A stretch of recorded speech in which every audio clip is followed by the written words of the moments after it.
तो इसकी polar form क्या बनी थी? इसकी पोलर फॉर्म बनी थी हमारी r cos theta plus i sin theta, ये बनी थी। यानी कि इसको हमने आगे बोला था मोड जेड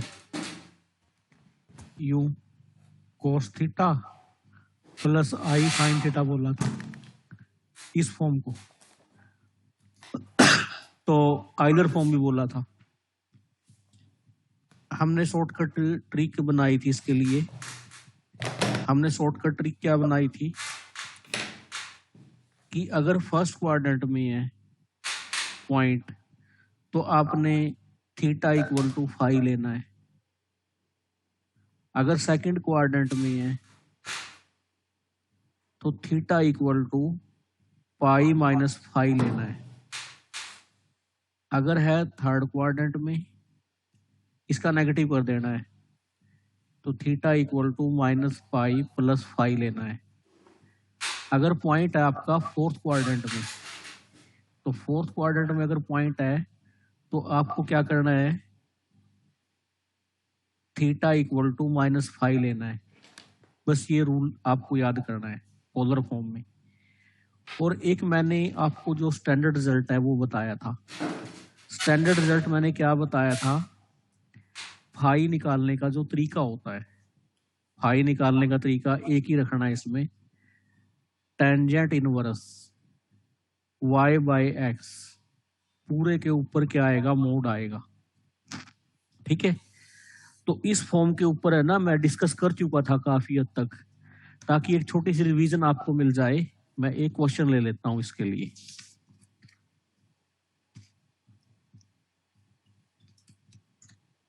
एक क्वेश्चन हम ले लेते हैं इसके लिए।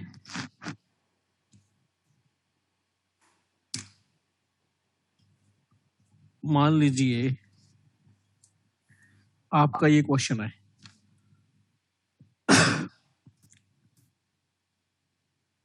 -2 प्लस 2√3 आई आयोटा है। हम है ना इसकी पोलर फॉर्म लिखना चाहते हैं।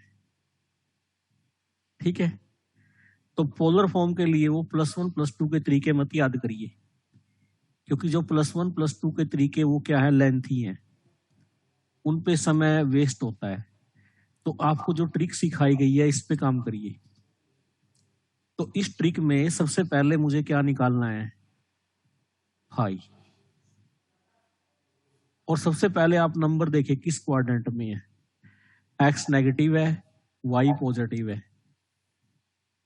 देख लीजिए यहां पर, क्योंकि एक्स तो क्या है, -2 है, एक्स -2 है, वाई कितना है, 2√3 है, 2√3।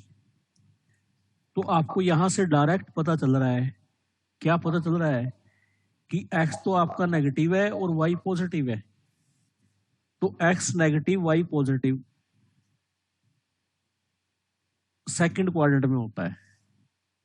तो सेकंड क्वाड्रेंट में जो थीटा आएगा पाई माइनस फाई आएगा। तो पहले फाई निकालो। तो फाई कहां से निकलेगा, इस रूल से। तो tan inverse mode 2√3 divide by में -2, तो कितना आएगा, tan इनवर्स माइनस को तो मोड खा जाएगा, √3। अब याद करो जो टेंजेंट थीटा √3 किस एंगल पे होता है, टेंजेंट थीटा √3 किस पे होता है, ये आई थिंक होता है 60 पे जाके होता है। हाँ, √3/2 आता है, 1/2 आता है, डिवाइड करते हैं √3 आता है। मतलब कितना आएगा, π/3 आएगा। तो ये π/3 आ गया फाई। लेकिन हमें तो क्या चाहिए, थीटा चाहिए पोलर फॉर्म के लिए। तो थीटा कितना बनेगा, पाई माइनस π/3। तो थीटा कितना मिल गया, 2π/3। तो ये हमें थीटा मिल गया। तो हम इसकी पोलर फॉर्म लिख देंगे आसानी से, z। इसका मोड कितना होता है, रियल पार्ट का स्क्वायर 4 प्लस इमेजिनरी पार्ट का स्क्वायर 4 तिया 12 4 होएगा, तो मोड तो आएगा 4। एंगल में क्या लिखेंगे, कोस 2π/3 प्लस आई साइन 2π/3। तो ये पोलर फॉर्म है, ये आपको जरूर से जरूर लिखनी आनी चाहिए पोलर फॉर्म, क्योंकि इसकी सख्त जरूरत पड़ेगी हमें हर स्टेप पर, हर कदम पर। तो जिसको नहीं समझ में आई है प्लीज इसको समझने की कोशिश करें। तो कॉम्प्लेक्स नंबर क्या होगा, 4e⁻² 2π/3i। इस फॉर्म को हम क्या बोलते हैं, आइलेरियन फॉर्म। तो कौन सी फॉर्म कहलाती है ये, आइलेरियंस फॉर्म। तो इसे बोलते हैं हम आइलेरियंस फॉर्म। ठीक है, समझ आ गया भाई सबको? Yes sir. ओके, तो अब जितने वर्कबुक में पोलर फॉर्म से रिलेटेड क्वेश्चन है सारे की प्रैक्टिस कर लेना। करें आप थीटा में ऐड कर दें 2n π, बस ये काम करें। मतलब क्या हो जाएगी, z = 4 ऐसे कैसा रहेगा, कोस। अब क्या हो जाएगा, 2n π ऐड कर दें किस में, 2π/3 में, plus i sign 2n π add कर दें किस में, 2π/3 में। और n क्या है यहाँ पर, कोई भी इंटीजर है। तो जो ये लिखी है मैंने नीचे जनरल फॉर्म लिखी है, n की वैल्यू आप 0 दे दोगे तो पोलर फॉर्म आ जाएगी। n की वैल्यू 1 दो, 2 दो, 3 दो, सारी वैल्यू इसी कॉम्प्लेक्स नंबर के बराबर आएंगी, क्योंकि पीरियोडिक है, रिपीट होके वही आ जाएगा। आप करके देख लेना ये प्रैक्टिकली, n को 1 दे के। तो जनरल फॉर्म में आप जस्ट है एंगल में 2n π ऐड कर दें। पोलर फॉर्म में आपको जो थीटा रखना होता है, रेस्ट्रिक्शन है वहां पर -π और +π के बीच में रखना होता है। थीटा आप है इसके बाहर नहीं जा सकते, आपको एक पर्टिकुलर रेंज दी होती है तो इसमें रहना होता है। तो ये तो बात हुई न्यूमेरिकल की। अब जो हमारा काम है वो एक इम्पोर्टेंट टॉपिक की तरफ लेके जा रहा है, आर्ग्यूमेंट की तरफ, मॉडुलस की तरफ, जिसके ऊपर बहुत सारे रिजल्ट है और बहुत सारी कंफ्यूजन है और स्टेप स्टेप पे यूज होगा। तो इसलिए आज का लेक्चर है काफी इंपॉर्टेंट है उस पॉइंट ऑफ व्यू से। तो मैं थ्योरेटिकल चीजें डेवलप करता हूँ, यहाँ इसकी आप प्रैक्टिस करो। यस हाँ जी, क्लियर हो गया ये? कोई आर्ग्यूमेंट किसका, जेड के कॉन्जुगेट का बराबर होता है माइनस आर्ग्यूमेंट ऑफ जेड। ये पहला रिजल्ट है। कॉन्जुगेट आप लोगों को पता ही है क्या होता है।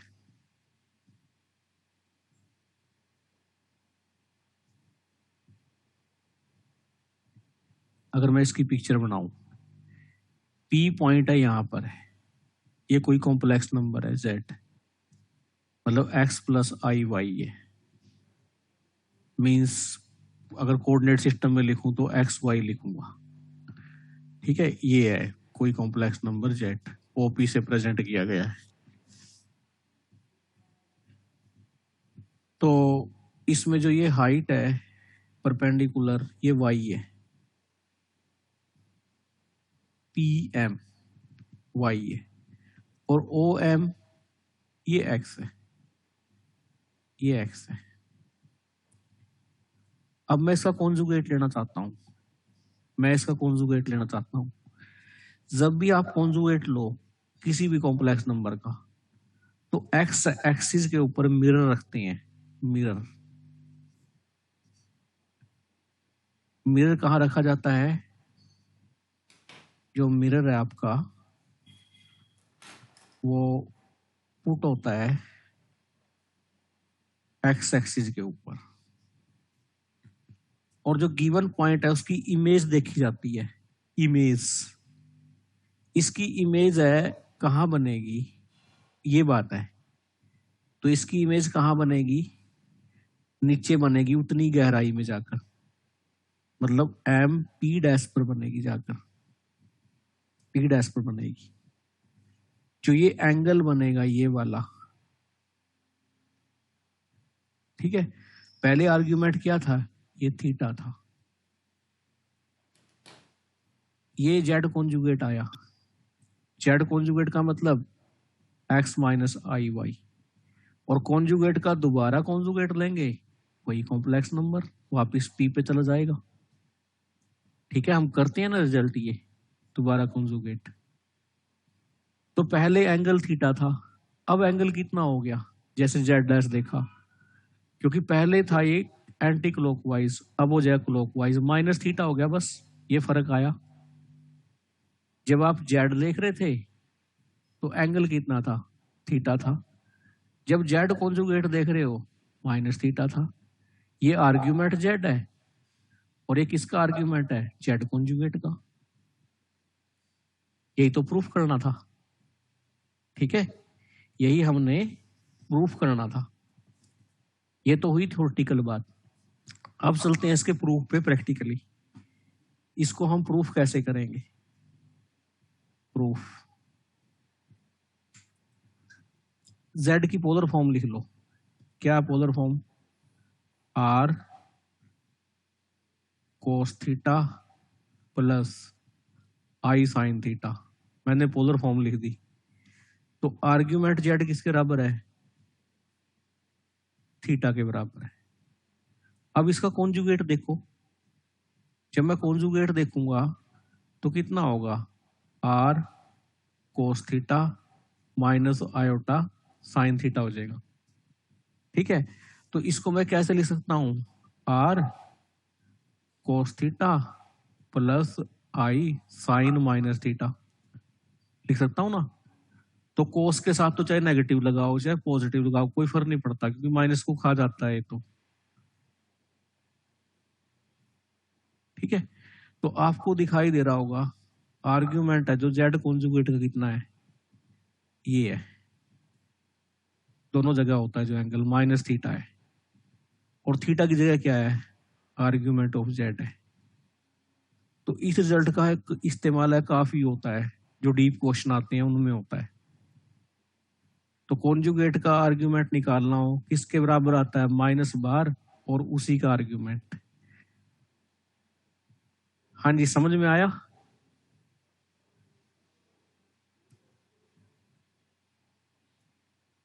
बताओ। जी सर। ओके, ठीक है।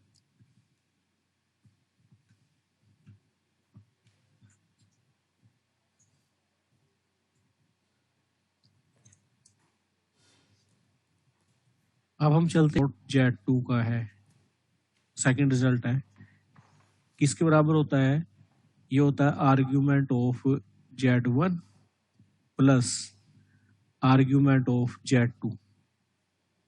इस रिजल्ट में एक कमी है, तो ये रिजल्ट है किसके लिए वैलिड है, ओनली फॉर, किसके लिए वैलिड है, प्रिंसिपल आर्ग्यूमेंट के लिए। तो जनरल आर्ग्यूमेंट के लिए रिजल्ट वैलिड नहीं है। तो this result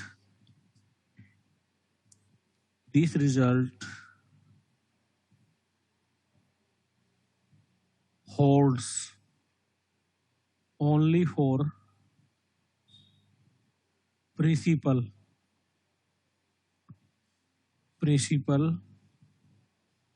arguments।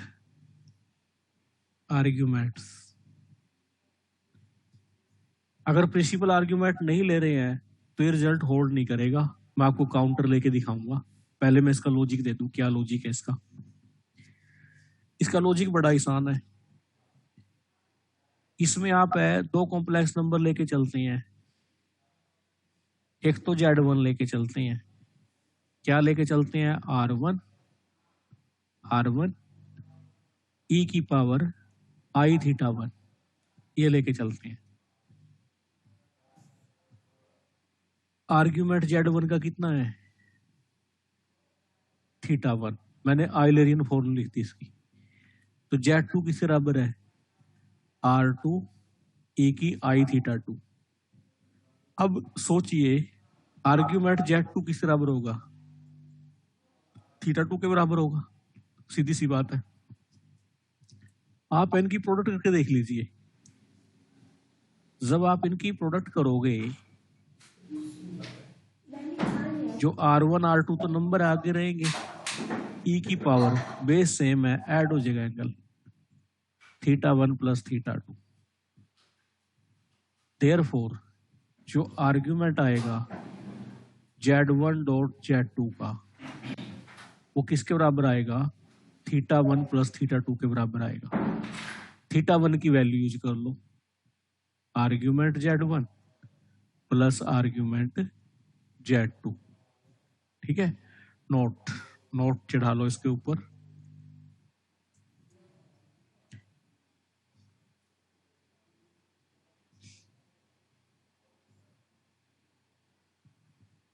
This result is not hold. This result is not true for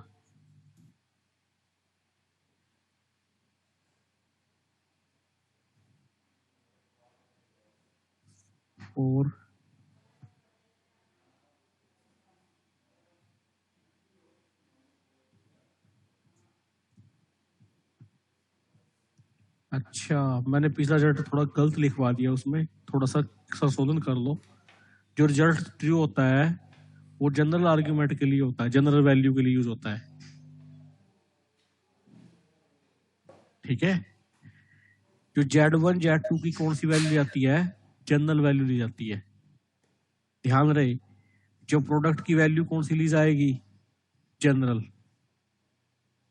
ठीक है, तो ये प्रिंसिपल आर्ग्यूमेंट के लिए ट्रू नहीं है, तो this result is not true for principal argument. थोड़ी सी गलती होगी, उसको ठीक कर लीजिए।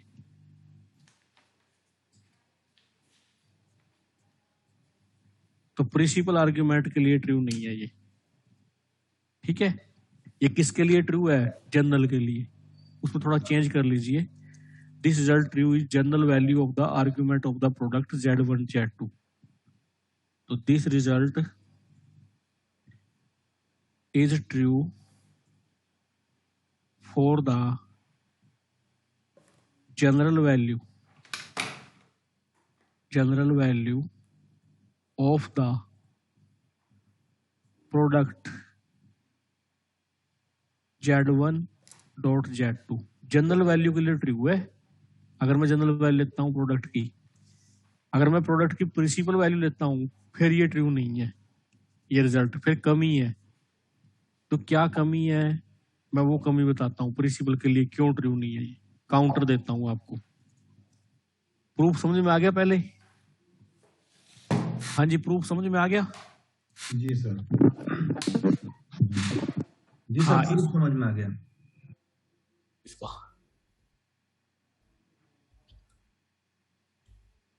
इस रिजल्ट का आप काउंटर देखिए। Counter example for principal argument, कि प्रिंसिपल आर्ग्यूमेंट के लिए क्यों नहीं ट्रू है ऑफ Z1 डॉट Z2, क्यों नहीं है, इसके लिए कारण क्या है। तो आप एग्जाम्पल ले लो, Z1 को तो मान लो, लेट कर लिया Z1 है जो -√3 प्लस I है। Z2 मान लिया मैंने -1 प्लस I√3 है। ठीक है, आपसे पूछता हूं मैं, आर्ग्यूमेंट है जो प्रिंसिपल Z1 का कितना होगा? किस क्वाड्रेंट में पॉइंट है? पॉइंट है ये सेकंड क्वाड्रेंट में, क्योंकि X नेगेटिव है, Y पॉजिटिव है। तो पाई में से फाई घटेगा, तो पाई में से कितना घटेगा? ये भी सेकंड क्वाड्रेंट में है, तो इसका आर्ग्यूमेंट भी सेकंड क्वाड्रेंट में आएगा। तो पाई में से घटेगा, बताइए कितना घटेगा?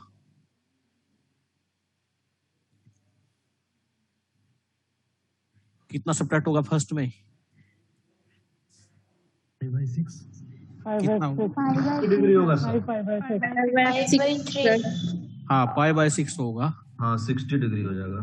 हाँ π/6 आएगा, घटेगा तो ये बनेगा 5π/6। वहां π/3 सब्ट्रैक्ट होगा, वहां बढ़ेगा Yes. 2π/3। अब राइट साइड क्या थी? Argument Z1 plus argument Z2,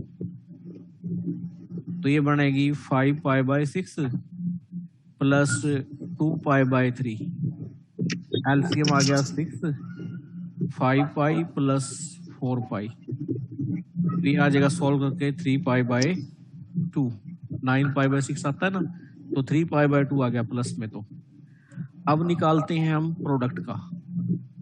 तो Z1 डॉट Z2 कितना आएगा?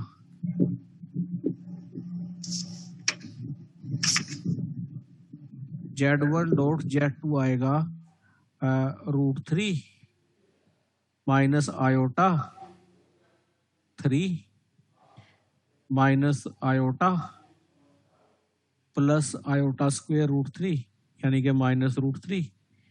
ये आ जाएगा -4i आ जाएगा,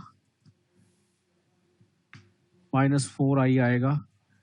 तो आर्ग्यूमेंट Z1 Z2 का कितना आएगा? कितना आएगा बताया?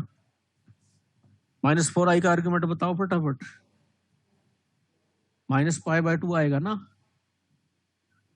-π/2 आ गया। तो देयरफॉर जो आर्ग्यूमेंट है Z1 Z2 की प्रोडक्ट का, वो बराबर कहाँ आया? Argument Z1 plus argument Z2 से। क्यों नहीं आया? क्योंकि यहाँ तो -π/2 है, वहां 3π/2 है। क्योंकि आपका जो पॉइंट था ये था, आपका पॉइंट है जो -4i कहाँ पर स्थित है, ये रहा। दो तरीके हैं चलने के, ये तो था प्रिंसिपल आर्ग्यूमेंट वाला तरीका -π/2, और जनरल आर्ग्यूमेंट वाला तरीका कौन सा था? ये वाला। ठीक है, अगर उससे चलते तो सही आंसर आता, उससे चलते तो सही आंसर आता, 3π/2 आता। लेकिन इससे चल रहे हैं तो कितना आएगा? -π/2 आएगा, गैप आ गया नजर। तो इसलिए रिजल्ट किसके लिए वैलिड है? जनरल के लिए, नॉट फॉर प्रिंसिपल। समझ आई बात? और जनरल किसके लिए? प्रोडक्ट के लिए ओनली। कोई दिक्कत बताओ? सर पहले वाले रिजल्ट दोनों के लिए है सर। क्या? जो फर्स्ट रिजल्ट है वो तो हर एक के लिए है, जो आर्ग्यूमेंट है जेड कॉन्जुगेट का, पहले वाला है जो। पर मुझसे आप जैसा नहीं बोल जाता, आप पहला बहुत अच्छा बोलते हो, पहला।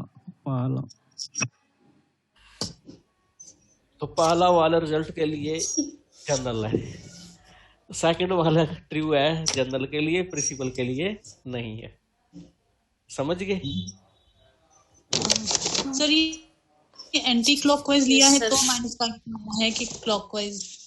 क्या सर ये एंटी क्लॉकवाइज लेंगे तो 3π/2 ही आएगा ना सर। ये आपने जो फिर वो जनरल आर्ग्यूमेंट हो गया ना, प्रिंसिपल थोड़ी हुआ। प्रिंसिपल होता तो किसके बीच में रहता? वो -π और π क्या है उसके बीच में? ओके क्या है? तभी तो वो बोला है कि प्रिंसिपल आर्ग्यूमेंट Z1 Z2 के लिए ट्रू नहीं है, ये जनरल के लिए ट्रू है।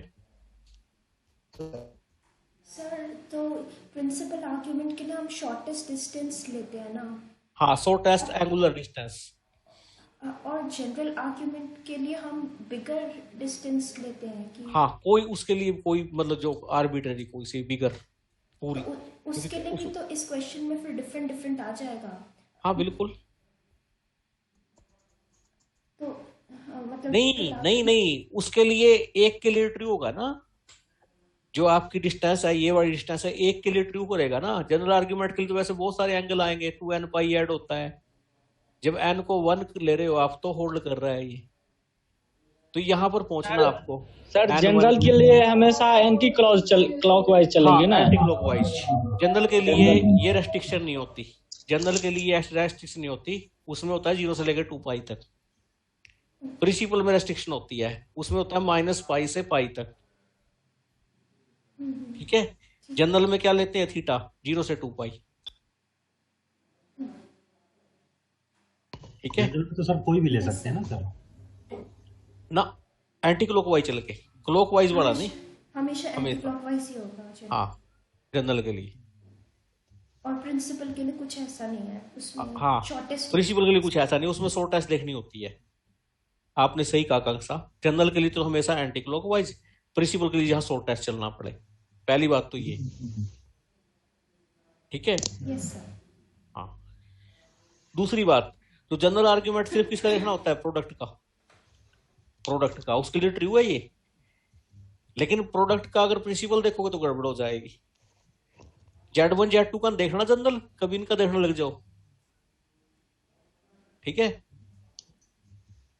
इनका देखना होता है प्रिंसिपली। तो जनरल किसका देखना होता है आपको, Z1 Z2 का। उसी के लिए एग्जांपल है। चलूं आगे। Yes sir. ओके,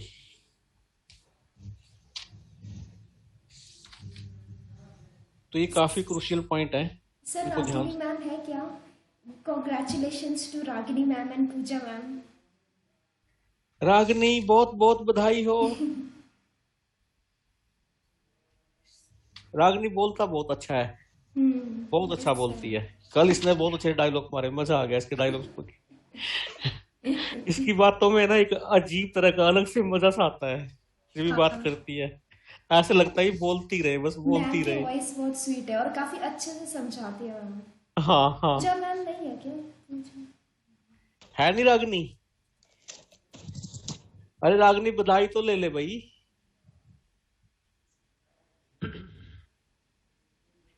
रागनी कोई बधाई, गरिमा कोई बधाई, पूजा कोई बधाई, हाँ, गरिमा मैम कॉन्ग्रेचुलेशन। शबनम कोई बधाई, रूबी कोई बधाई, हमको भी मीनाक्षी कोई बधाई। सबको हम भी बधाई कर रहे हैं सर। हाँ, ठीक है। और आरती कोई बधाई। एक क्वेश्चन फंसा हुआ है सर, हमको जरा सा। और आरती के सैया कोई बधाई, सबको बधाई। चलिए ठीक है, आज वो बोल नहीं रहे हैं, वो कह रहे हैं कि पार्टी मांग लेगी कांक्षा, इसलिए हम नहीं बोलते। हाँ, आपकी देखो, आपसे की पार्टी से कितना डरते हैं वो लोग। चलिए आगे चलते हैं।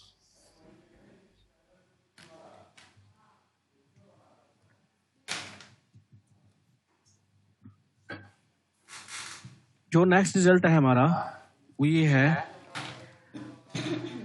तीसरा रिजल्ट। सॉरी, तीसरा रिजल्ट है हमारा, जो आर्ग्यूमेंट है Z1 डॉट Z2 कंजुगेट बराबर है argument Z1 minus argument Z2। ये रिजल्ट है। ठीक है, तो प्रोवाइडेड this result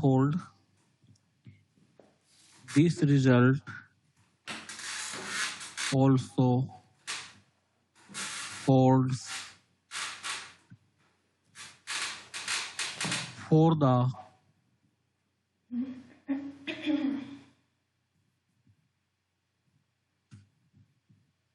ना, ये तो सबके लिए रिजल्ट, ये सबके लिए करता है। सॉरी, ये सबके लिए करता है, ये सबके लिए करता है, चाहे प्रिंसिपल आर्ग्यूमेंट हो चाहे जनरल हो, ये रिजल्ट सबके लिए होल्ड करता है। ये आर्बिट्रेरी रिजल्ट है। इसका प्रूफ हम देते हैं। प्रूफ क्या होगा इसका? प्रूफ होगा इसका जो पिछला रिजल्ट किया था। हम क्या लेके चलेंगे? आर्ग्यूमेंट Z1 डॉट Z2 का कॉन्जुगेट, ये लेके चलेंगे। प्रोडक्ट पे खुल जाएगा। कैसे खुलेगा? Argument Z1 plus argument Z2 के कॉन्जुगेट पे। ना भाई, ये भी उसके लिए होल्ड करेगा। किसकी प्रिंसिपल वैल्यू के लिए? इसकी जनरल वैल्यू के लिए। ठीक है, ठीक कर लो इसको। ये रिजल्ट किसके लिए होल्ड करेगा, लिख लो इस बात को, this result holds for general value of argument z1 dot z2 conjugate, इसके लिए होल्ड करेगा। आगे प्रिंसिपल के लिए नहीं, आर्ग्यूमेंट z1, प्रीवियस रिजल्ट हमने प्रूव क्या किया था, ये अगर कॉन्जुगेट का देखना हो बीच में माइनस आ जाता है, तो minus of argument z2 has proved. समझ आ गया, समझ आ गया भाई रिजल्ट? बताइए। Yes sir. मोनिका के इरादे खतरनाक लग रहे हैं इस बार, यस यस सर इसकी जबरदस्त आ रही है। अच्छी बात है, मोनिका उड़ा दे इस बार सब चीजों को। सर ये पर हाँ जनरल के लिए होल्ड करेगा ना, ये करेगा general z1 dot z2 conjugate पे,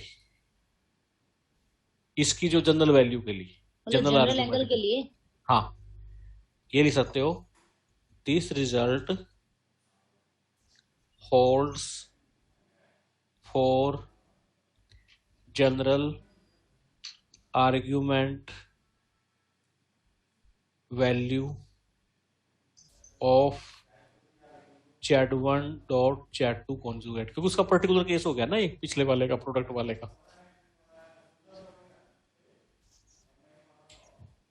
ठीक है, चला जाए आगे, चलूं ना आगे। Yes sir. सर फर्स्ट वाला किसके लिए था? फर्स्ट वाला जनरल के लिए था, कोई मर्जी हो उसमें।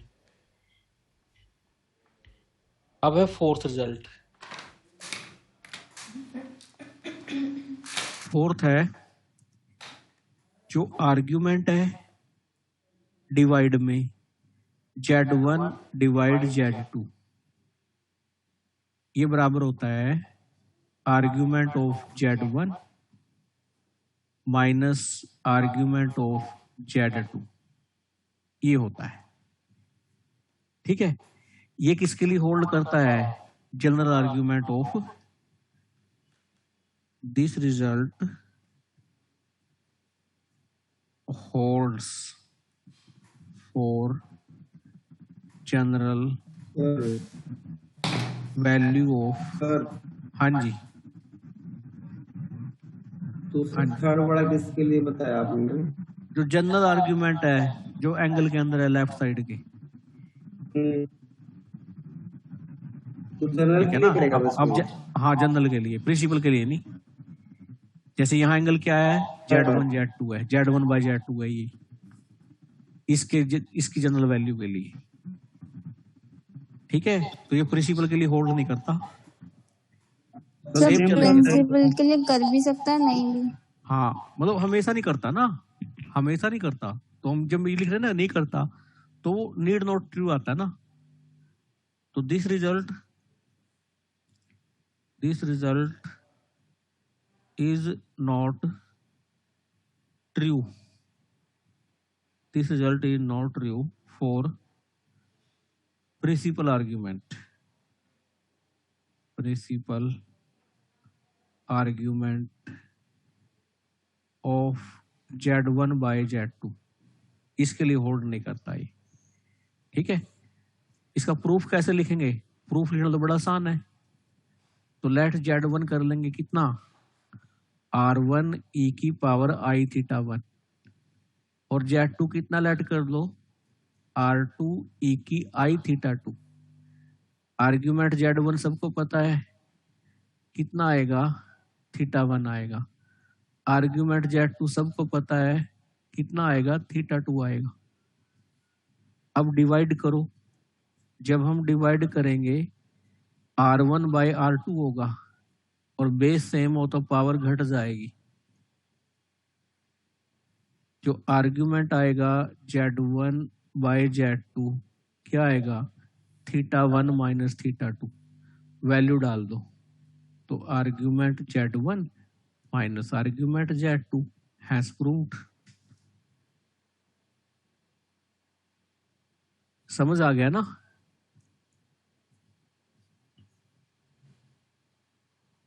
Yes sir. अब मैं काउंटर देता हूं कि प्रिंसिपल के लिए क्यों नहीं होल्ड कर रहा। काउंटर लीजिए।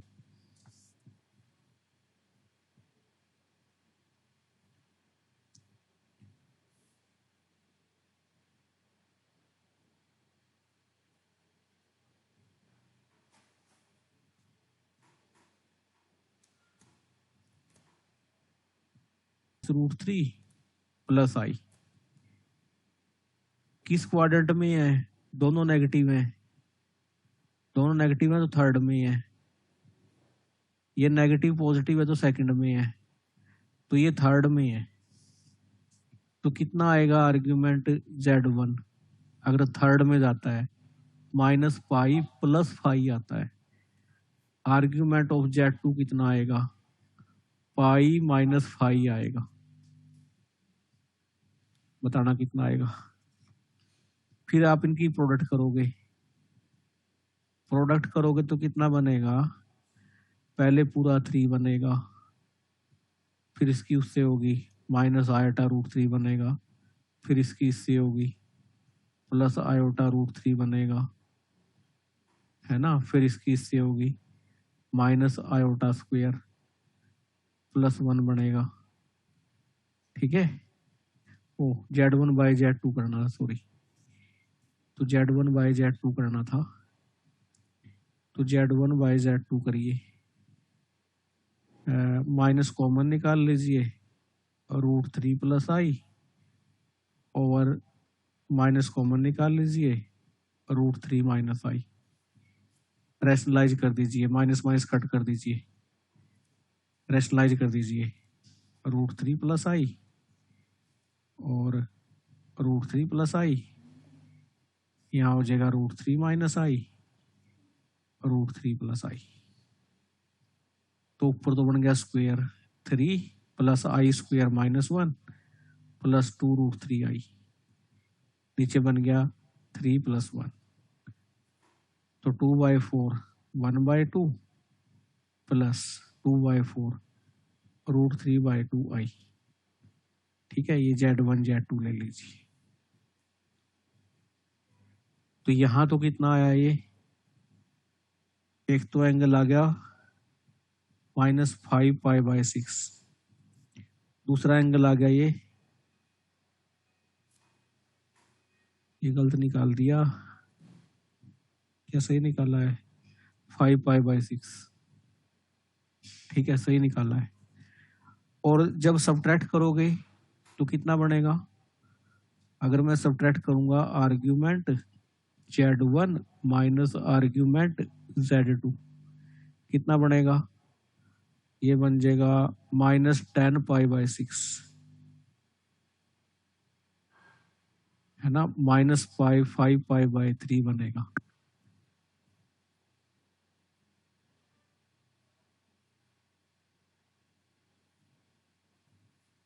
ठीक है ना, यही बढ़ेगा ना। ये गलती कर रखी कोई? बताओ। Yes sir. और ये सही है सर। -5/6 5/6। हाँ, और इसका कितना बनेगा आर्ग्यूमेंट Z1/Z2 का? 5/3 सर। हाँ, ये बनेगा 5/3। ठीक है, तो जनरल के लिए ट्रू कैसे हो गया फिर ये?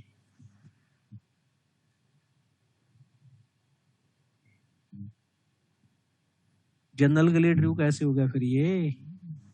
ठीक है, प्रिंसिपल के लिए ट्रू नहीं है, लेकिन ये कह रहा है जनरल के लिए ट्रू है। हम किस क्वाड्रेंट में है? फर्स्ट में है।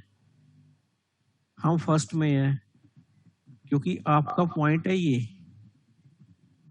1/2 + √3/2i, ये पॉइंट है आपका। तो ये तो जनरल आर्ग्यूमेंट है, प्रिंसिपल भी है जनरल भी है। दो रास्ते चलने के, एक तो रास्ता था ये, कितना चला? 5/3। अगर दूसरे रास्ते से चलता ये तो कितना एंगल कवर करता? ये वाला। ये वाला कितना एंगल होगा? ये वाला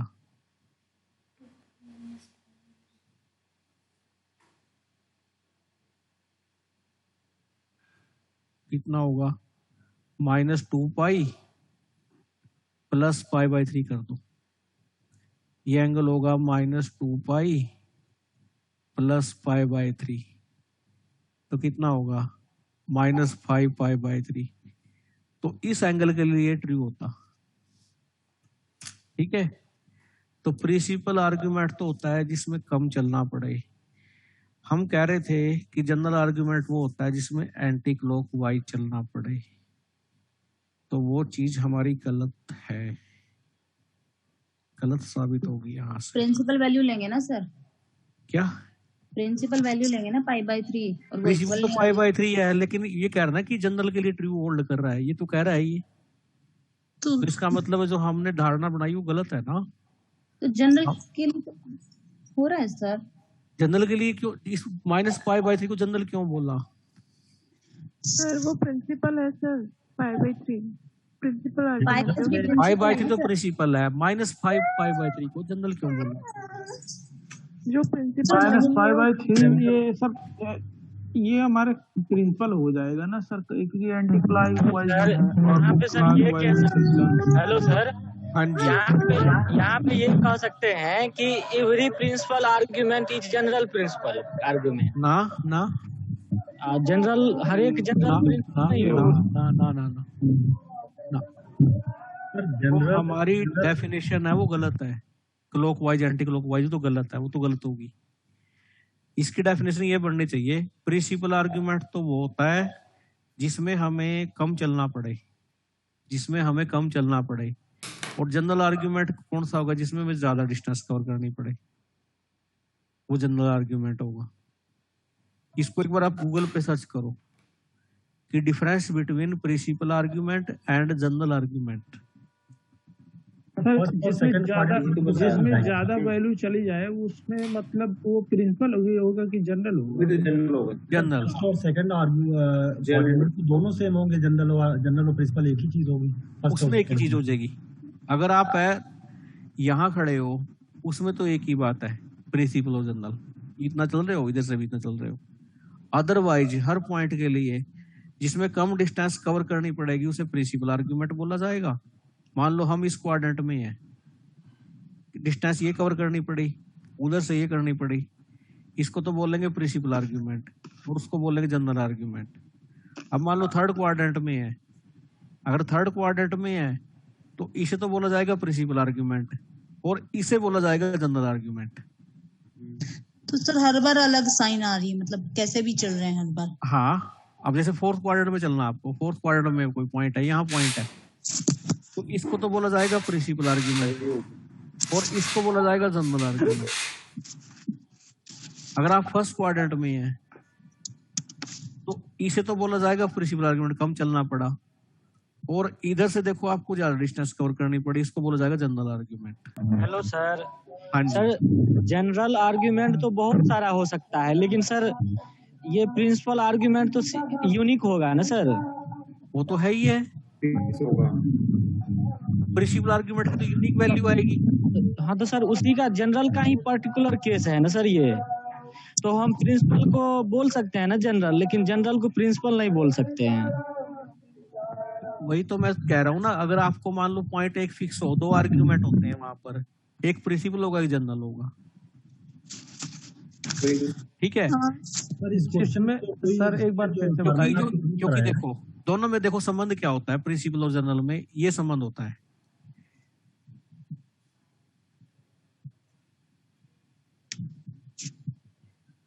relationship between principal and general argument. क्योंकि जनरल तो इनफाइनाइटली मैनी हो सकते हैं, लेकिन एक जनरल के बराबर लेना हमने, क्योंकि हमें तो एक जनरल के बराबर प्रूव करना है वो जो एंगल लेते हैं।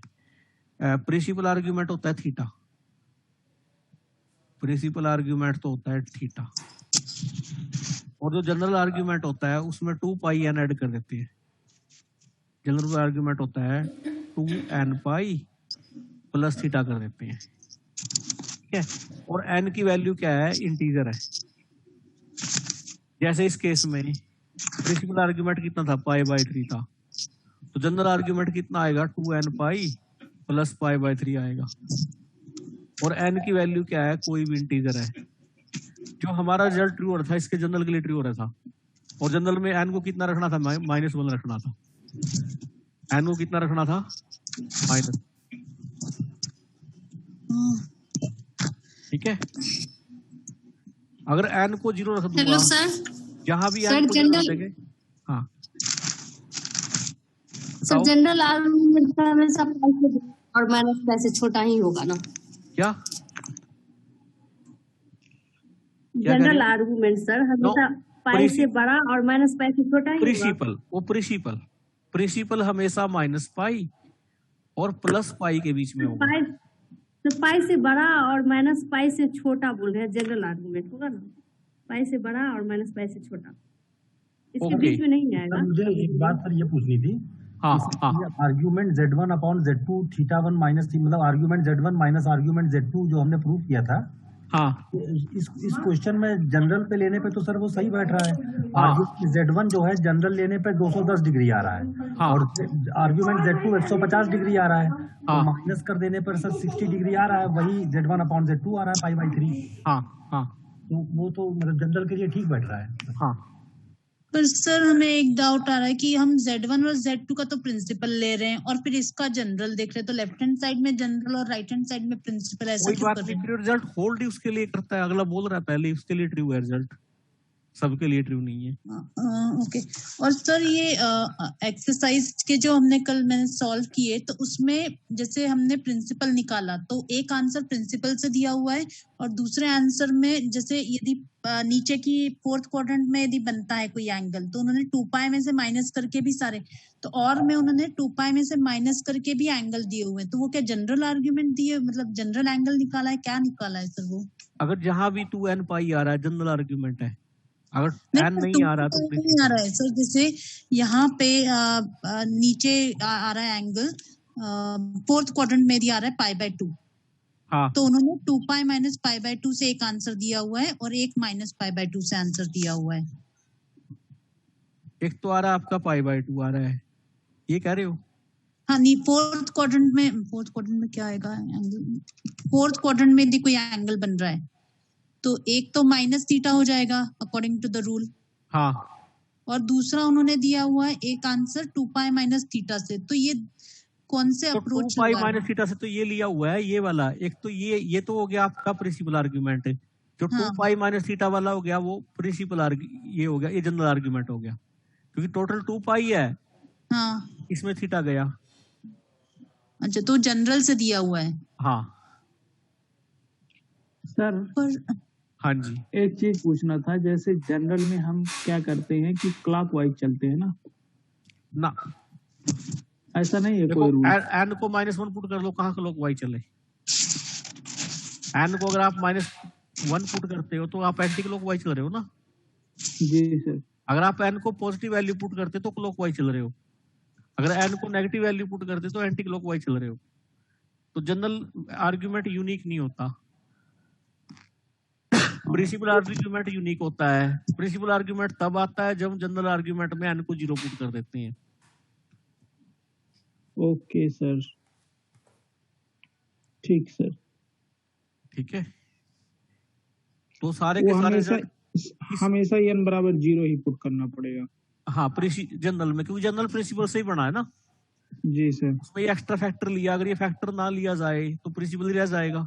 प्रिंसिपल आर्ग्यूमेंट यूनिक होता है, इसमें 0 रख दो n को। ठीक है, क्लॉकवाइज और एंटी क्लॉकवाइज पे कोई उसका कॉन्सेप्ट नहीं है, क्लॉकवाइज एंटी क्लॉकवाइज का नहीं है। सर अभी बता रहे थे जो n को पॉजिटिव रखते हैं तो क्लॉकवाइज एंटी क्लॉकवाइज बनेगा ना, क्योंकि पॉजिटिव एंगल बनेगा। पॉजिटिव एंगल का मतलब क्या है, कैसे चलता है वो? पॉजिटिव का मतलब यही है कि एंटी क्लॉकवाइज चलता है। अगर नेगेटिव एंगल है तो कैसे चल रहा है? क्लॉकवाइज। जो ओरिएंटेशन आपकी क्लॉकवाइज है, जैसे ये आपने एंगल नेगेटिव आया कोई,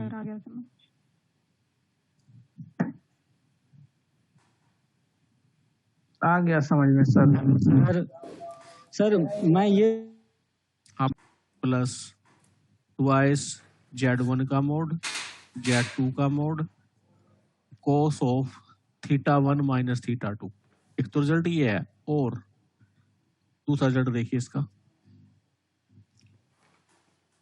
Z1 प्लस Z2 के मोड का स्क्वायर बराबर है Z1 के मोड का स्क्वायर प्लस Z2 के मोड का square plus twice of real part of Z1 dot Z2 का कॉन्जुगेट।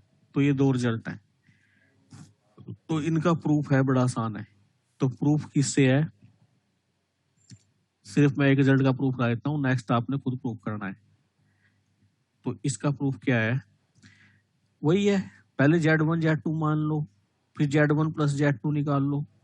तो Z1 प्लस Z2 कितना आएगा, Z1 को तो मानना हुआ है R1, क्या आएगा R1 cos theta 1 plus R2 cos theta 2, मैंने डायरेक्ट ऐड कर दिया cos थीटा 2, ये तो एक चीज आई, रियल पार्ट आया, प्लस आई R1 sine theta 1 plus R2 sine theta 2। मैंने Z1 Z2 को डायरेक्ट ही जोड़ दिया है, ठीक है, डायरेक्ट मैंने इसको ऐड कर दिया है। अब according to rule left side में क्या है, इसके मोड का स्क्वायर है, स्क्वायर है तो राइट साइड का रूट हट जाएगा, मोड करना है रियल पार्ट का square, R1 cos theta 1 plus R2 cos theta 2 का स्क्वायर प्लस इमेजिनरी पार्ट का स्क्वायर, यानी कि R1 sine theta 1 plus R2 sine theta 2 इसका होल स्क्वायर। जब स्क्वायर खोलोगे तो कितना आएगा, R1 square cos square theta 1 plus R2 square cos square theta 2 plus twice of R1 R2 cos theta 1 cos theta 2, ठीक है। जब इसका स्क्वायर करोगे plus R1 square sine square theta 1 plus R2 square sine square theta 2 plus twice R1 R2 sine theta 1 sine theta 2 add करनी है, ये 1 बन जाएगा, तो R1 square plus R2 square ये 1 बन जाएगा, और 2R1 R2 कोस ए कोस बी प्लस साइन ए साइन बी कोस ए माइनस बी। मतलब आपका जो पहला रिजल्ट है ये प्रूफ हो गया, क्योंकि R1 की जगह कितना ले लो, 2 मोड Z1 ले लो, R2 की जगह कितना ले लो, मोड Z2 ले लो, तो फर्स्ट रिजल्ट है प्रूफ हो जाएगा।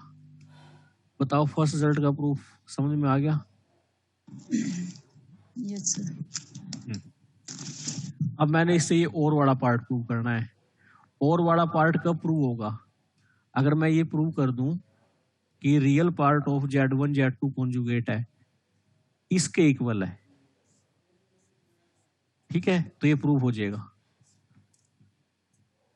तो मैं यही प्रूव करना चाहता हूं, तो सेकंड रिजल्ट प्रूव हो जाएगा।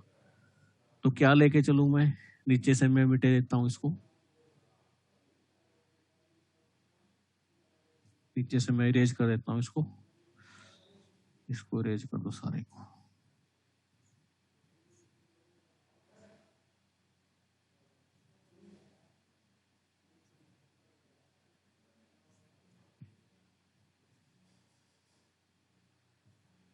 क्योंकि ये बेसिक लेक्चर है ना, जो शुरू के 2-3 लेक्चर हैं, ये यही आगे का सारा काम करेंगे, क्योंकि बार बार यूज होंगे वहां पर, फिर हमें समझ नहीं आएंगे ये कैसे है।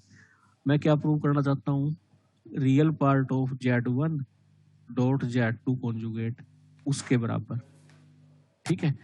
तो पहले मुझे Z1 डॉट Z2 कॉन्जुगेट निकालना पड़ेगा। तो Z1 डॉट Z2 कॉन्जुगेट का मतलब क्या है, Z1 है R1 cos theta 1 plus i sine theta 1, product करनी है कॉन्जुगेट लेके, मतलब R2 कोस थीटा 2 माइनस आएगा आयोटा साइन थीटा 2, इनकी प्रोडक्ट करनी है बस, ठीक है। तो इनकी प्रोडक्ट देखिए कैसे होगी,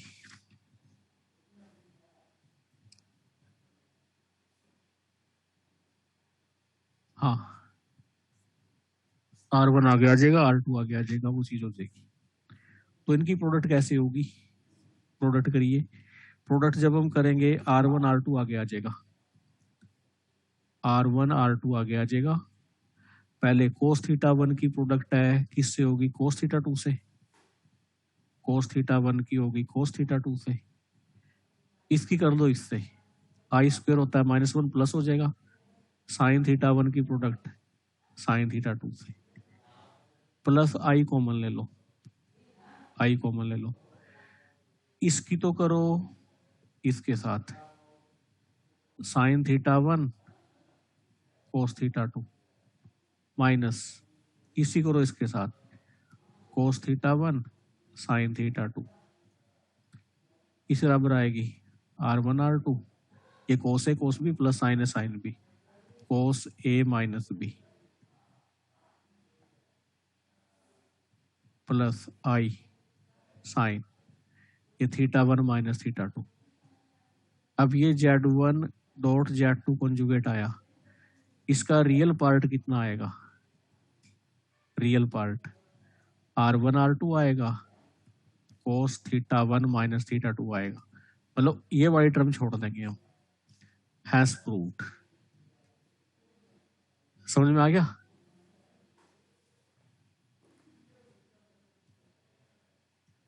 हाँ जी, क्लियर है? बताओ, ये प्रूफ समझ में आ गया ना? Yes sir. ठीक है, ठीक है।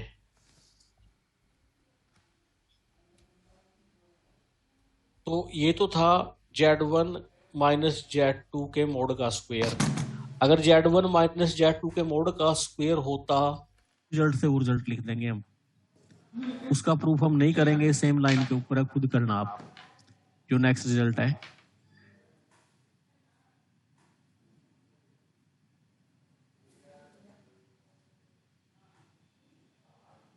जो हमारा नेक्स्ट रिजल्ट है वो सेम लाइन के ऊपर है। कौन सा है? Z1 माइनस Z2 के मोड का स्क्वायर, इसके बराबर आएगा। फर्स्ट पार्ट ऐसे ही बीच में माइनस आ जाएगा, बस -2 Z1 का मोड Z2 का mode cos of theta 1 minus theta 2। और करके लिखोगे तो इसके मोड का स्क्वायर आएगा Z1 के मोड का स्क्वायर प्लस Z2 के मोड का square plus -2 time real part of Z1 Z2 का कॉन्जुगेट। ठीक है, अब इन दोनों इक्वेशंस को ऐड कर दो, तीसरा रिजल्ट बन जाएगा। ये पहला रिजल्ट है, दूसरा रिजल्ट है, तीसरा रिजल्ट, इनको ऐड कर दो। यानी कि Z1 प्लस Z2 के मोड का square plus Z1 minus Z2 के मोड का स्क्वायर ट्वाइस ऑफ Z1 के मोड का स्क्वायर प्लस Z2 के मोड का स्क्वायर। तो ये बन जाएगा। ठीक है जी, समझ आ गया?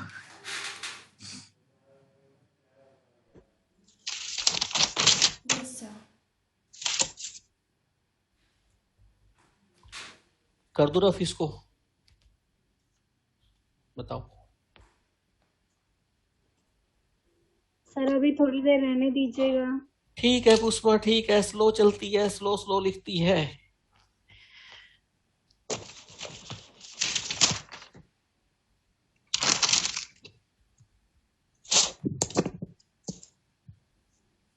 पुष्पा कहेगी हमारी तो रेल बना रखी है सर ने।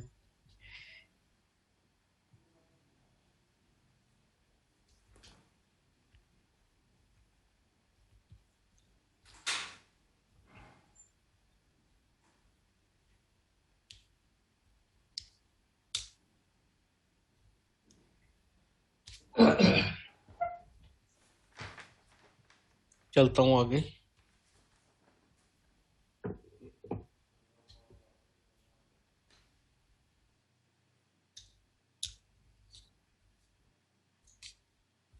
ये बड़ा रिजल्ट है Z1 प्लस Z2 का मोड बराबर होता है Z1 के मोड के प्लस Z2 के मोड के।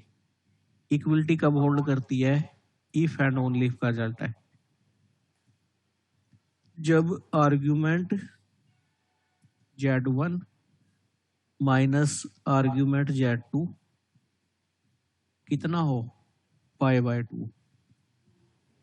ये रिजल्ट है।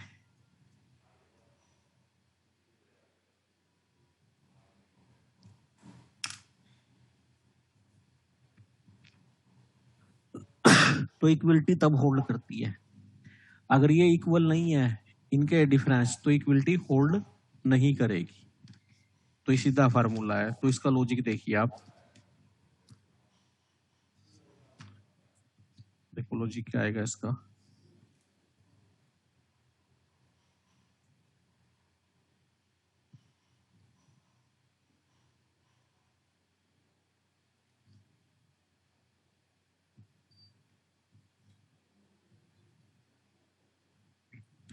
तो आप क्या लेके चले? आप लेफ्ट साइड लेके चले, ये वाली दोनों साइड स्क्वायर कर दें, दोनों साइड स्क्वायर कर दें, इवन है जो।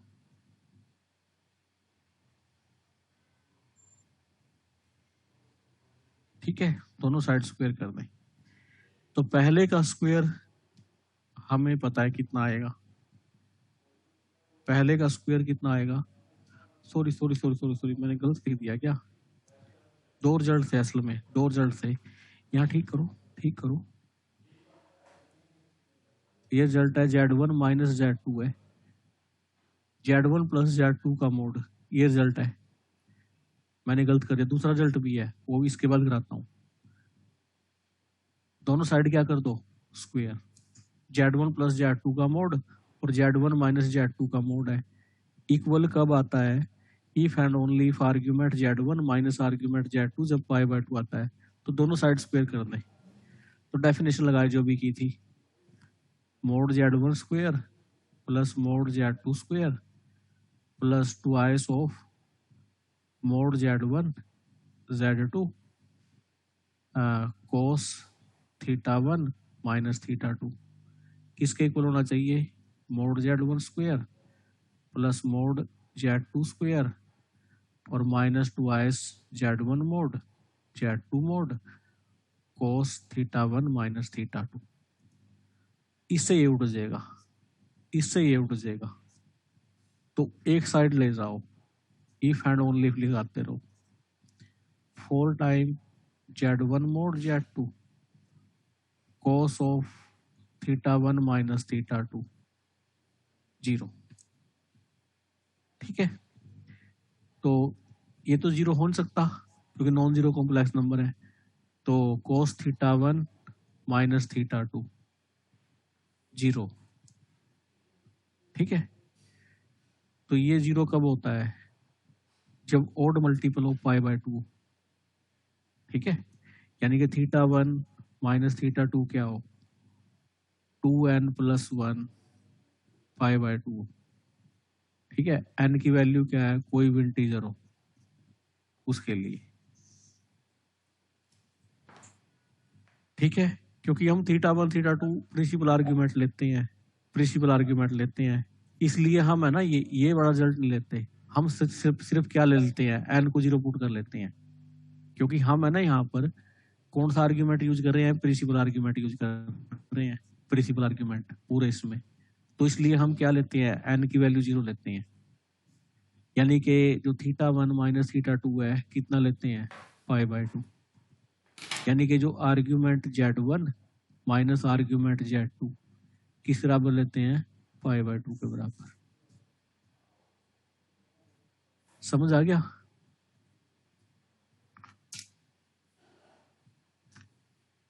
हाँ जी, क्लियर है? बताओ।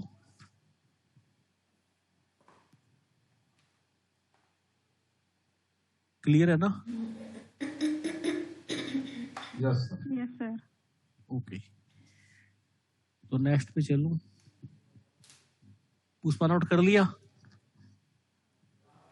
हाँ जी सर। ओके, तो अब आप सैंपल स्पेस हो गए, आपसे पूछ लिया करूंगा, आप नोट कर दिया, तो सबने नोट कर लिया। हाँ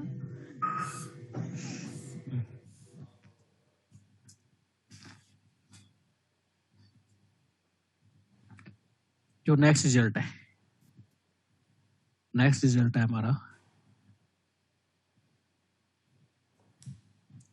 ये सारे चैप्टर 1 के रिजल्ट चल रहे हैं हमारे।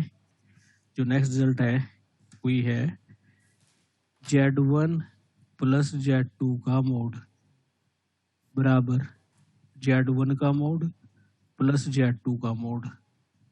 ये भी इफ एंड ओनली इफ के केस में है। ये तब लागू होता है जब दोनों कॉम्प्लेक्स नंबर के आर्ग्यूमेंट बराबर हो, यानी कि आर्ग्यूमेंट Z1 और आर्ग्यूमेंट Z2 क्या है, इक्वल हो, तो ये रिजल्ट होल्ड करता है। तो इसके प्रूफ पे चलते हैं।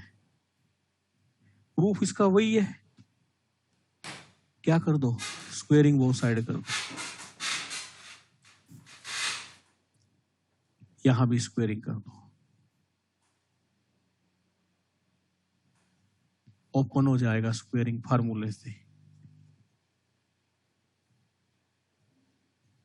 प्लस 2s Z1 का मोड Z2 का मोड कोस ऑफ θ1 माइनस θ2, और वहां तो सिंपल रियल नंबर है, mod Z1 square mod Z2 square और plus 2s mod Z1 Z2। जो कट हो सकते हैं कट कर दो, सबको एक साइड ले आओ, तो 2s of mod Z1 mod Z2 common आ जाएगा, अंदर बचेगा कोस θ1 माइनस θ2 माइनस 1 बराबर 0।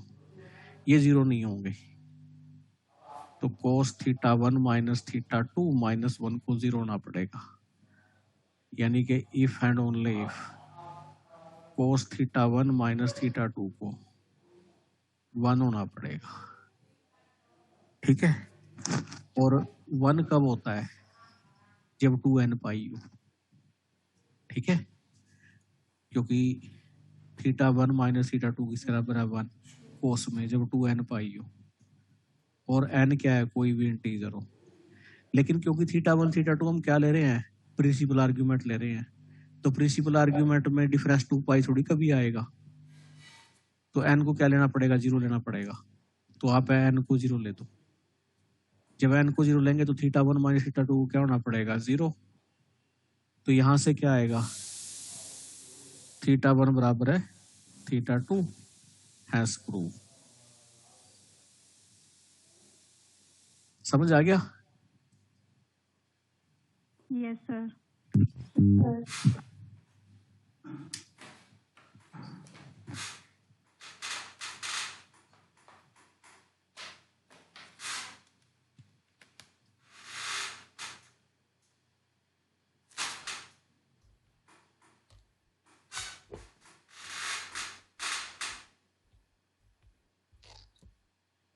हो गया नोट? चलो पुष्पा आगे। हाँ जी सर, ओके, मैं बोल दूंगी सर जब मुझे बैग की जरूरत होगी। ठीक है जी। नाराज तो नहीं होगी? मैं क्यों नाराज होंगी सर, आरती सर नाराज हो जाएगी। मुझे ही बोल रहे हैं बार बार। नहीं, मैंने उसकी पदवी छीन ली, पता नहीं आरती तो नहीं नाराज हो गई। अच्छा सर इसमें मॉडुलस की कैलकुलेशन में आर्गुमेंट यूज हो रहा है कि मतलब हाँ। जैसे हम डिस्टेंस बिटवीन 2 पॉइंट्स करके देखते हाँ। हैं, हाँ, तो इसमें मतलब Z1 प्लस Z2 जब हम ले रहे हैं तो क्योंकि हम है ना यहाँ स्क्वायर टर्म यूज कर रहे हैं ना, स्क्वायर होने की वजह से प्रोडक्ट हो रहा है ना, क्योंकि जो मोड जेड स्क्वायर होता है एक्चुअल में वो होता है जेड और जेड कॉन्जुगेट का प्रोडक्ट, तो हम प्रोडक्ट कर रहे हैं, तो इसलिए आर्ग्यूमेंट यूज हो रहा है। हाँ, सर इसको क्योंकि ग्राफिकली कैसे देख सकते हैं Z1 प्लस Z2 मॉड को, कि मतलब डिस्टेंस मतलब दो लाइंस का सम इस टाइप से, दो कॉम्प्लेक्स नंबर के सम के बीच की डिस्टेंस देखते हैं। डिस्टेंस जैसे हमने और इसमें जो ये होती है लेस देन इक्वल टू की फॉर्म में होती है वैसे तो, चाहे रियल नंबर हो चाहे कॉम्प्लेक्स नंबर हो, मींस ये होती है। और इक्विलिटी कब होल्ड करती है? इक्विलिटी जो दोनों के आर्ग्यूमेंट इक्वल हो, ठीक है ना। अब हम इसको प्रूव करना चाहते हैं, हम इसको प्रूफ देना चाहते हैं कि इसके इक्वल कैसे प्रूव होगी। तो इसका प्रूफ देखो, ये सभी कॉम्प्लेक्स नंबर के लिए ट्रू है,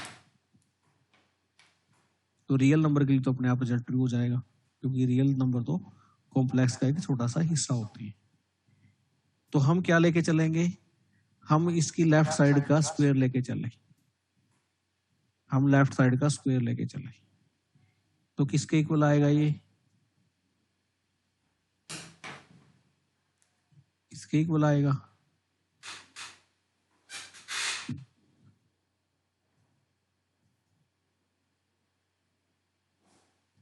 मतलब ये रिजल्ट है, की रिजल्ट है इन फार्मूला में, ठीक है। और वी नो दैट, इसको 1 कह लो,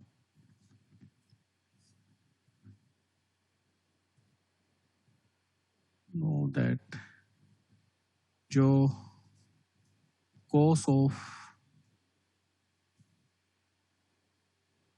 θ1 माइनस θ2 है, ये लेस देन इक्वल टू 1 होता है, ठीक है। तो इसको है ना 1 में यूज कर दो, तो 1 बिकम्स Z1 प्लस Z2 के मोड का square less than equal to Z1 के मोड का स्क्वायर प्लस Z2 के मोड का square plus 2s mod Z1 mod Z2। Right side को लिख सकते हो आप Z1 मोड प्लस Z2 के मोड का होल स्क्वायर, तो स्क्वायर हटा दो तो क्या आ जाएगा, Z1 प्लस Z2 का mod less than equal to Z1 mod plus Z2 mode.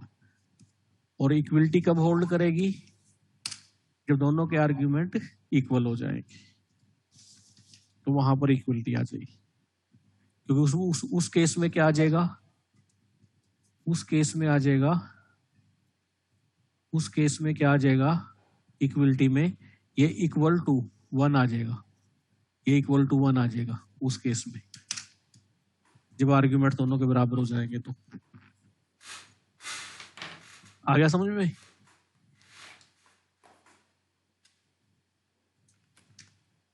हाँ जी, क्लियर रिजल्ट ये। Okay sir.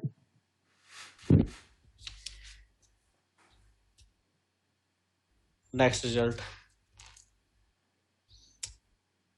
सब पहले में इफ एंड ओनली इफ था ना, तो उसमें कन्वर्स लेके भी क्वेश्चन आया क्या सर, जिसमें इक्वल आए थे आर्गुमेंट, वो if and only if result था। हाँ, वो इफ एंड ओनली इफ का है।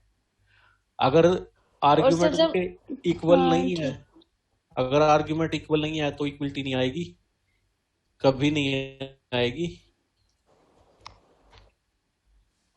सर जब θ1 माइनस θ2 इक्वल टू 2n पाई आया था, तो हमने n को 0 क्यों लिया था सर?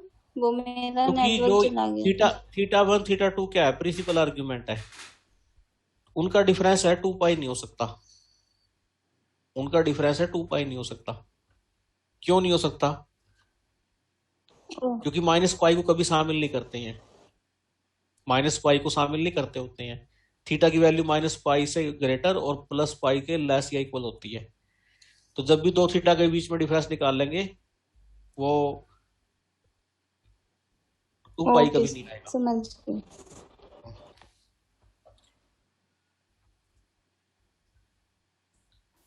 जो नेक्स्ट रिजल्ट है सर, ये cos theta is less than 1 तो 2D में होता है ना, ये 3D में भी है क्या?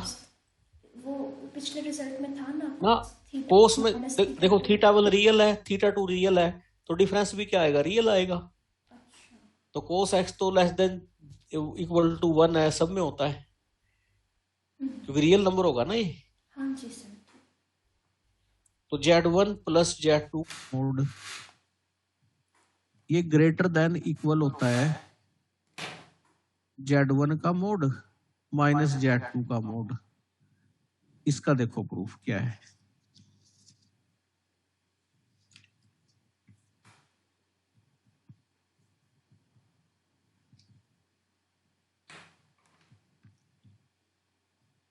इसका प्रूफ भी उसी से चलेगा। देखो इसका प्रूफ,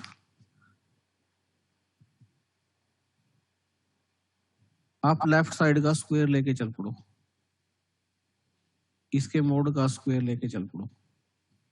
हमने प्रूव किया था कि मोड Z1 का स्क्वायर प्लस मोड Z2 का square plus twice mode Z1 mod Z2 cos of θ1 minus θ2. We know that जो cos θ1 minus θ2 है वो लेस देन इक्वल टू 1 होता है और ग्रेटर देन इक्वल टू -1 होता है। तो इसको है ना 1 में यूज कर दो। अब यूज करो ये वाला पार्ट, तो क्या बन जाएगा Z1 प्लस Z2 के मोड का square greater than equal to बन जाएगा ये। नेक्स्ट बीच में माइनस आ जाएगा, ये आ जाएगा। राइट साइड को लिख सकते हो आप Z1 mode minus Z2 mode पूरे का स्क्वायर, फिर मोड हटा दो तो Z1 प्लस Z2 का मोड ग्रेटर देन हो जाएगा Z1 mode minus Z2 mode. तो प्रूफ हो गया। क्लियर है भाई सबको ये? सर जब ये हाँ जी Z1 सर। प्लस Z2 के मोड का स्क्वायर करते हैं तो ये हाँ। cos θ1 माइनस θ2 क्यों लिखते हैं? क्या क्या जब Z1 प्लस Z2 के मोड का स्क्वायर लिखते हैं प्रूफ तो दिया था, पूरा प्रूफ दिया था। θ1 माइनस θ2 का। हाँ, इसका Z1 प्लस Z2 के मोड का स्क्वायर जब लिखा था ना, पूरा ओके। पूरा प्रूफ करके दिखाया था मैंने, ये इसके बराबर है। ठीक है, ठीक है। वो पहले वाला रिजल्ट देखो, उससे हो जाएगा।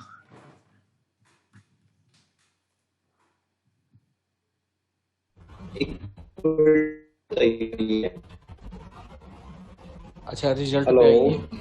हाँ हेलो, इक्वलिटी पूछ रहा था मैं। अगर इक्वल हो जाए तो फिर जीरो कैसे, मतलब इक्वल कैसे होगा? इसलिए इक्वल कैसे? ओनली इक्वल ये ग्रेटर देन आंसर हमारा greater than equal to mod of Z plus Z1 Z2। हाँ हाँ, तो अगर मतलब ग्रेटर देन तो है ही सर, ये इक्वल टू की पूछ रहा हूँ सर। कैसे कोई काम इक्वलिटी के लिए आप खुद ड्राइव करिए इसको। कैसे ड्राइव करोगे इसको इक्वलिटी के लिए? वो साइड स्क्वायर करके। कैसे ड्राइव करोगे? वो साइड स्क्वायर करके। खुद ड्राइव करो इसको इक्वलिटी के लिए। भैया इक्वल आए कब आएगा? प्लस करना, प्लस इधर प्लस होगा ना। हाँ प्लस, ठीक है। आप क्या करो, स्क्वेयरिंग वो साइड करो, उससे ड्राइव करो। जब भी इक्वलिटी की बारी आई ना, इक्वल लिख लो उसको, स्क्वेयरिंग वो साइड कर लो और लास्ट में कंक्लूजन निकाल लो क्या आएगा। सारे इक्वलिटी के रिजल्ट ऐसे प्रूफ होते हैं। सर लेकिन वो जो थीटा था, हमने पिछली क्लास में किया था ना कि theta equal to tan inverse y by x, तो हाँ। उसमें तो हमने देखा था कि थीटा मतलब 2D का। ठीक है, मतलब, लेकिन जो थीटा फंक्शन है ना, देखो थीटा फंक्शन है, थीटा फंक्शन की डोमेन यहाँ पर क्या है? c -0 है। हाँ। लेकिन जो वैल्यू आती है, ये रियल वैल्यूड फंक्शन है, r में आती है। जो वैल्यू आती है r में आती है इसकी, ठीक है। क्योंकि थीटा निकल के आता है इससे, tan inverse y by x से। फंक्शन ऑफ ये 2 वेरिएबल है, लेकिन जो आउटपुट आती है वो r आती है। जब मैं कोस लगाता हूं इसके ऊपर, ये रियल फंक्शन बन जाएगा, क्योंकि आउटपुट इसमें आएगी। रियल से आएगी। हाँ, ठीक है। एक रिजल्ट हो रहा है इसका। तो Z1 माइनस Z2 का मोड पहले प्लस वाला था, अब माइनस में है। ये भी किसी ग्रेटर दोनों इक्वल टू होता है Z1 माइनस Z2 के मोड से। इसका प्रूफ है सेम लाइन पे है। लेफ्ट साइड लेके चलो आप, स्क्वायर कर दो। किसके इक्वल होएगा? Mod Z1 square plus mod Z2 square, और मैंने पूरा फार्मूला ड्राइव करवाया था, -2Z1 mod Z2 mod cos of θ1 minus θ2। अब वही रिजल्ट यूज कर दो, cos θ1 minus θ2 greater than equal to -1 होता है, लेस देन इक्वल टू 1 होता है, तो 1 में यूज कर दो। तो क्या आएगा? Z1 माइनस Z2 के मोड का square greater than equal to Z1 के मोड का स्क्वायर। गलत हो जाएगा ना? गलत नहीं हो जाएगा?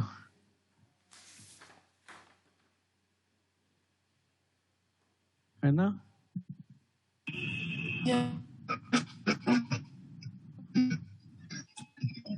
हाँ, इसे कर सकते हो, इसे कर सकते हो, खोलो क्या? इससे कर लो, इससे कर लो पहले वाले से। तो 1 लेस देन है cos θ1 माइनस θ2, माइनस से मल्टीप्लाई कर दो, तो -1 लेस देन हो जाएगा माइनस cos θ1 माइनस θ2।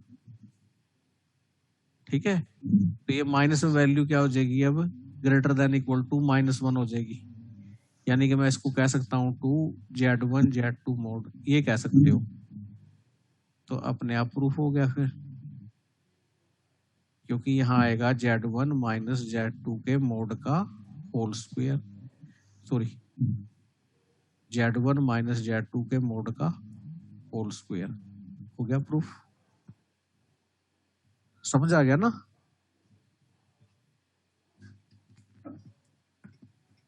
तो एक मैं आपके लिए छोड़ रहा हूं, लास्ट सिंपल है वो, काफी आपके लिए छोड़ रहा हूं।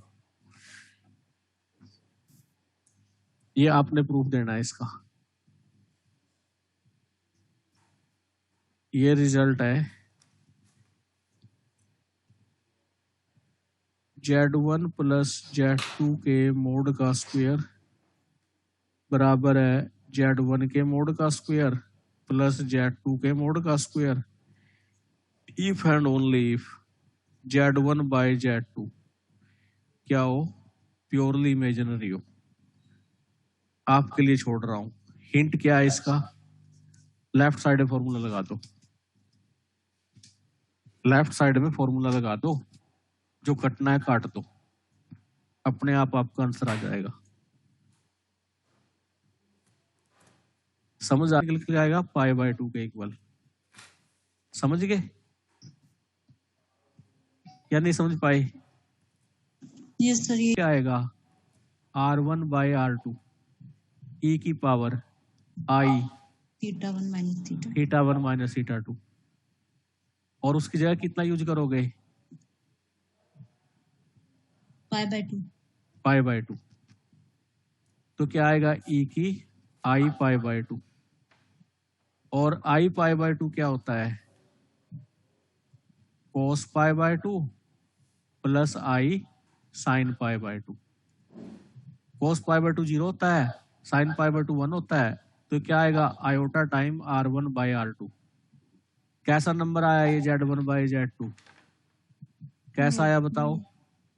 प्योरली इमेजिनरी आ गया। प्योरली। हाँ ठीक है, समझ गए ये?